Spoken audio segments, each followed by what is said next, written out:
দুবরাজপুরের পাকুড়তলা মোড়ে 18 চাকার লরি ঢুকে অচল, ভোর থেকে ব্যাপক যানজট। দুবরাজপুরের প্রাণকেন্দ্র ব্যস্ততম জায়গা পাকুড়তলা মোড় শুক্রবার ভোর থেকেই চাঞ্চল্যকর ঘটনায় স্তব্ধ হয়ে পড়ে।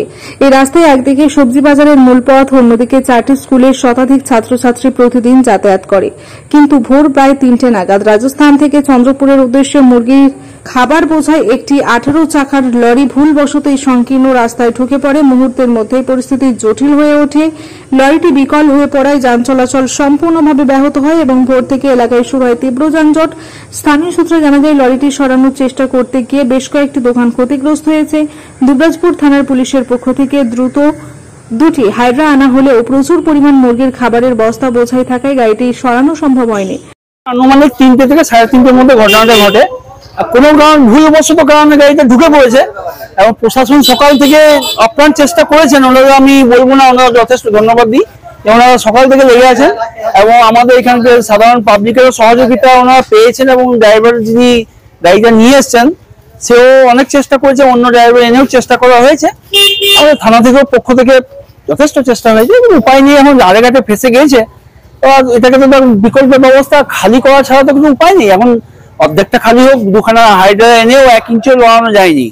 এখন খালি না করে তার উপায় কিছু নেই, এখন সেই ব্যবস্থাই চলছে আর কি। আর দোকানে তো উপায় তো কিছু নেই, এটা তো পরিস্থিতি মার।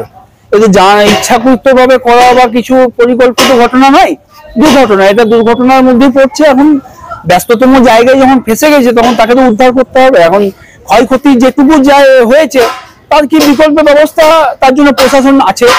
ওনারা যেটা ভালো বুঝবেন অবশ্যই করবেন, এটুকু আশা তো নিশ্চয়ই সবাই রাখে, প্রশাসনের প্রতি ভরসা আছে। সাধারণ মানুষের ক্ষয়ক্ষতি তো দেখুন, যেমন অ্যাপোলো ফার্মেসি স্টপ, এখন বাজার ঘাট করতে যারা আসছেন মোটরসাইকেল নিয়ে তারাও অলরেডি এখানে এসেই আবার ব্যাক করতে হচ্ছে।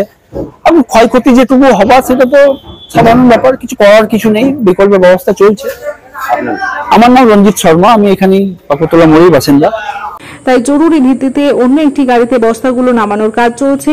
এদিকে পুলিশ ঘটনাস্থলে উপস্থিত থেকে পরিস্থিতি নিয়ন্ত্রণে রাখার চেষ্টা করছে। লরির চালক মতলুব খান জানিয়েছেন, কামারশাল মোড়ের কাছে প্রায় 20 থেকে 25টি গাড়ি জ্যামে আটকে ছিল। জ্যাম ছাড়ার পর আমি ভুল করে রাস্তায় ঢুকে পড়ি। গাড়ি ঘোরাতে গিয়ে কয়েকটি দোকানে লেগে যায় এবং গাড়িটিও বিকল হয়ে যায়। স্থানীয় বাসিন্দা রঞ্জিত শর্মা জানান, ঘটনাটি ভোর 3টে নাগাদ ঘটেছে, তবে পুলিশের দ্রুত তৎপরতায় গাড়ি সরানোর ব্যবস্থা চলছে। ঘটনায় স্থানীয় ব্যবসায়ী ও পথচারীদের মধ্যে ক্ষোভ ছড়ালেও পুলিশের সক্রিয় পদক্ষেপের ফলে পরিস্থিতি কিছুটা নিয়ন্ত্রণে এসেছে। যানজট নিরসন ও স্বাভাবিক অবস্থা ফিরিয়ে আনতে কাজ চলছে জোর কদমে।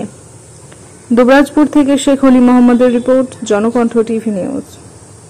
আপনার জেলার সবশেষ খবর পেতে চোখ রাখুন জনকণ্ঠ টিভির ফেসবুক পেজে এবং ফলো বাটনে ক্লিক করুন।